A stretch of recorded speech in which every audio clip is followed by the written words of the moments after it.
A Course in Miracles. Lesson 138. Heaven is the decision I must make. In this world, heaven is a choice, because here we believe there are alternatives to choose between. We think that all things have an opposite, and what we want, we choose. If heaven exists, there must be hell as well, for contradiction is the way we make what we perceive, and what we think is real. Creation knows no opposite. But here is opposition part of being real. It is this strange perception of the truth that makes the choice of heaven seem to be the same as the relinquishment of hell. It is not really thus. Yet what is true in God's creation cannot enter here until it is reflected in some form the world can understand. Truth cannot come where it could only be perceived with fear. For this would be the error. Truth can be brought to illusions. Opposition makes the truth unwelcome, and it cannot come. Choice is the obvious escape from what appears as opposites. Decision lets one of conflicting goals become the aim of effort and expenditure of time. Without decision, time is but a waste and effort dissipated. It is spent for nothing in return, and time goes by without results. There is no sense of gain, for nothing is accomplished, nothing learned. You need to be reminded that you think 1,000 choices are confronting you, when there is really only one to make. And even this but seems to be a choice. Do not confuse yourself with all the doubts that myriad decisions would induce. You make but one.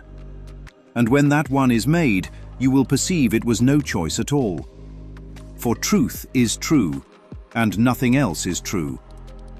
There is no opposite to choose instead. There is no contradiction to the truth. Choosing depends on learning, and the truth cannot be learned, but only recognized. In recognition, its acceptance lies, and as it is accepted, it is known. But knowledge is beyond the goals we seek to teach within the framework of this course. Ours are teaching goals, to be attained through learning how to reach them, what they are, and what they offer you. Decisions are the outcome of your learning, for they rest on what you have accepted as the truth of what you are, and what your needs must be. In this insanely complicated world, heaven appears to take the form of choice, rather than merely being what it is. Of all the choices you have tried to make, this is the simplest, most definitive and prototype of all the rest, the one which settles all decisions. If you could decide the rest, this one remains unsolved. But when you solve this one, the others are resolved with it. For all decisions but conceal this one by taking different forms. Here is the final and the only choice in which is truth accepted or denied. So we begin today considering the choice that time was made to help us make. Such is its holy purpose, now transformed from the intent you gave it, that it be a means for demonstrating hell is real, hope changes to despair, and life itself must in the end be overcome by death. In death alone are opposites resolved, for ending opposition is to die. And thus salvation must be seen as death, for life is seen as conflict. To resolve the conflict is to end your life as well. These mad beliefs can gain unconscious hold of great intensity and grip the mind with terror and anxiety so strong that it will not relinquish its ideas about its own protection. It must be saved from salvation, threatened to be safe, and magically armored against truth. And these decisions are made unaware, to keep them safely undisturbed, apart from question and from reason and from doubt. Heaven is chosen consciously. The choice cannot be made until alternatives are accurately seen and understood. All that is veiled in shadows must be raised to understanding, to be judged again, this time with heaven's help. And all mistakes in judgment that the mind had made before are open to correction, as the truth dismisses them as causeless. Now are they without effects. They cannot be concealed, because their nothingness is recognized.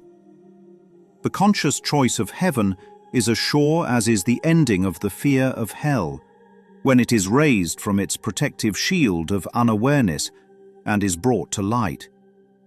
Who can decide between the clearly seen and the unrecognized? Yet who can fail to make a choice between alternatives when only one is seen as valuable, the other as a wholly worthless thing, a but imagined source of guilt and pain? Who hesitates to make a choice like this?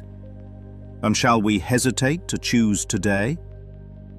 We make the choice for heaven as we wake and spend 5 minutes making sure that we have made the one decision that is sane.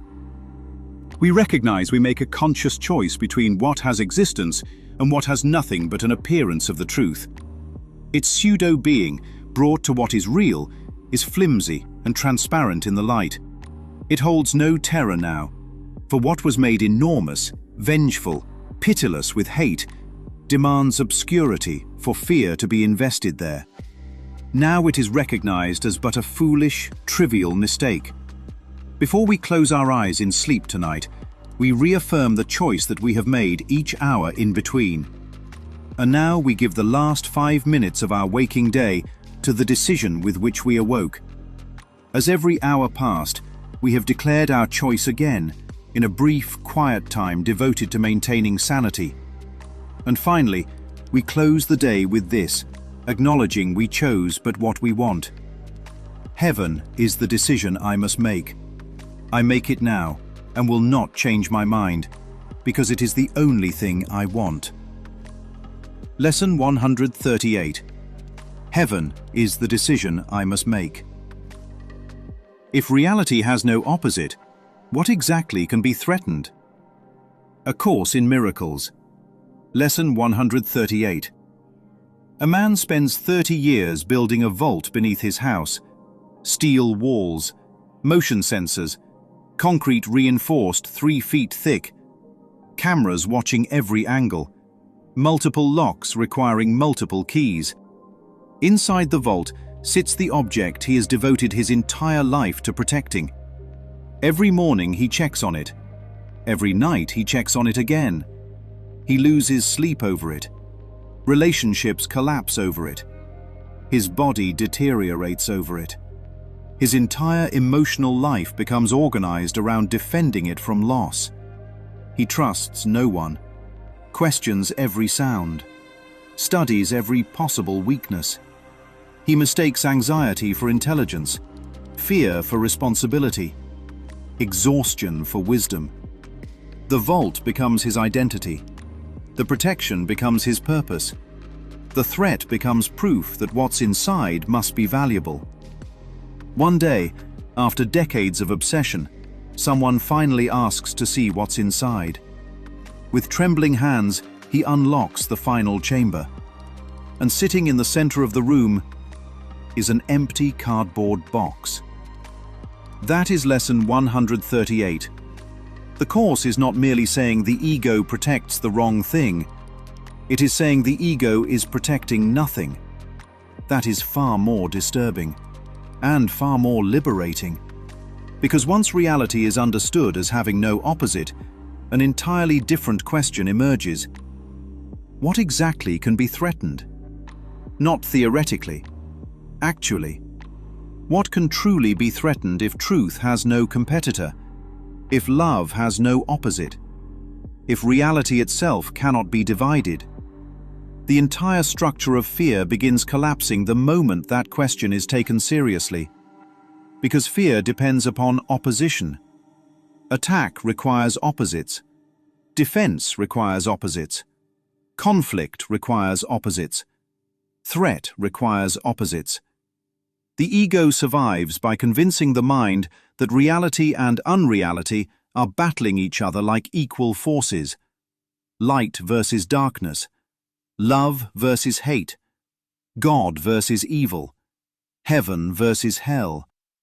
But the Course quietly removes the entire battlefield. Darkness is not an opposite force to light. Darkness is merely the absence of light. A shadow has no power to wound the sun. The moment light appears, darkness is not defeated. It is revealed as having never possessed substance of its own. That changes the entire meaning of choice, because Lesson 138 says, heaven only appears to be a choice. Only appears. Why? Because reality has no opposite to choose against. Truth is true. Nothing else is true.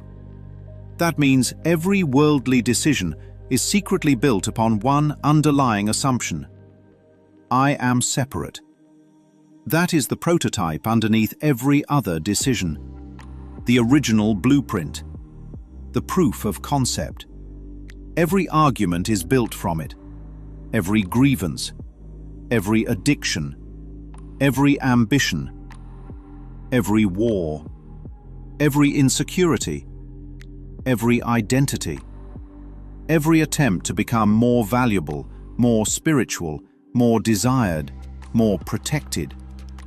All of it branches from the same root assumption. Something real can be threatened. That is why the vault keeps expanding. More locks, more guards, more defenses, more strategies, more achievements, more control. The ego keeps reinforcing the walls around the empty box, and the more energy invested in protecting it, the more real the threat appears to become. That is the trap. The separate self survives by treating imaginary danger as proof it exists. But if reality has no opposite, what exactly is under attack? A body? Bodies change constantly. An identity? Identities shift depending on memory, emotion, environment, and time. A reputation? That exists only in perception. An image? A role? A personality? All temporary, all unstable, all dependent upon thought. The ego keeps repainting the mask and then calling the mask the self. That is why the Course says the world is insanely complicated. Complexity protects confusion. Confusion protects identity. Identity protects separation, and separation generates threat. The ego survives by multiplying choices endlessly. Career choices, relationship choices, political choices, religious choices, lifestyle choices, moral choices. Infinite branches distracting from the one decision underneath them all. Do I believe separation is real or not? That is the only decision ever being made. Which is why the Course says, when this decision is solved, all others are solved with it. Not because worldly decisions disappear, but because they lose their psychological burden.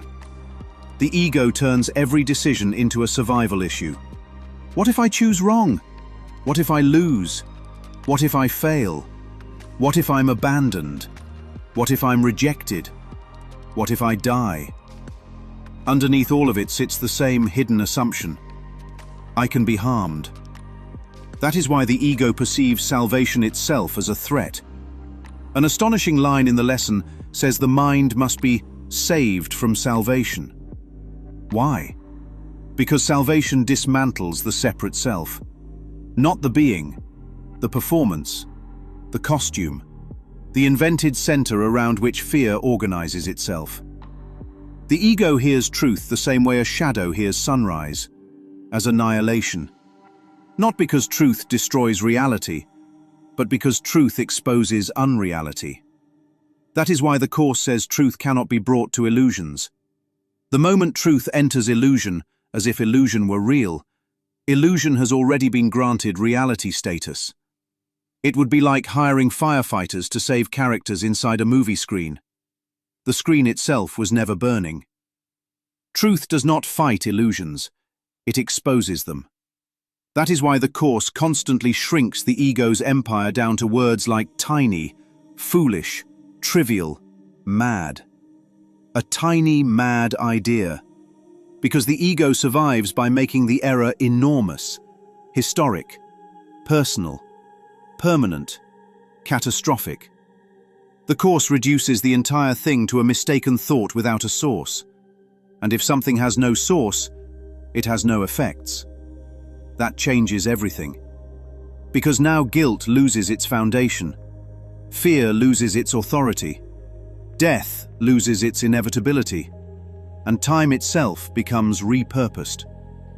Originally, the ego used time as evidence that heaven could not be real.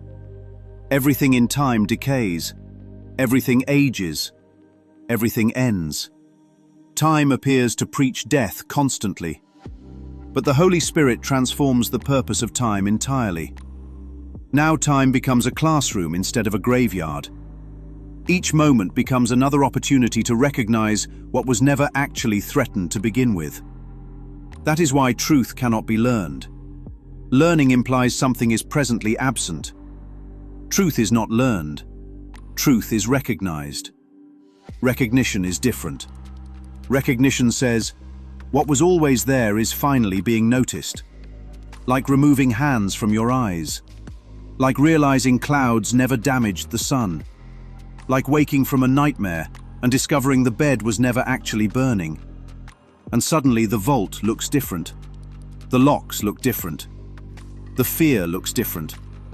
The endless protection rituals look different. Because the mind finally begins to question something it never questioned before. Was there ever truly anything inside the box to defend? That is why the lesson ends with such quiet certainty. Heaven is the decision I must make. Not because God is demanding obedience, not because heaven is withholding itself, but because love cannot force recognition. Truth does not dominate. Reality does not coerce.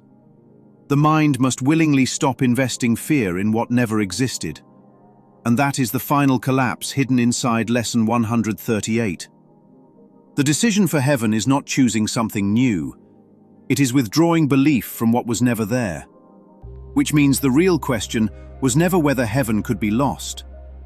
The real question was always this: if reality has no opposite, what exactly has the mind spent its entire life trying to protect?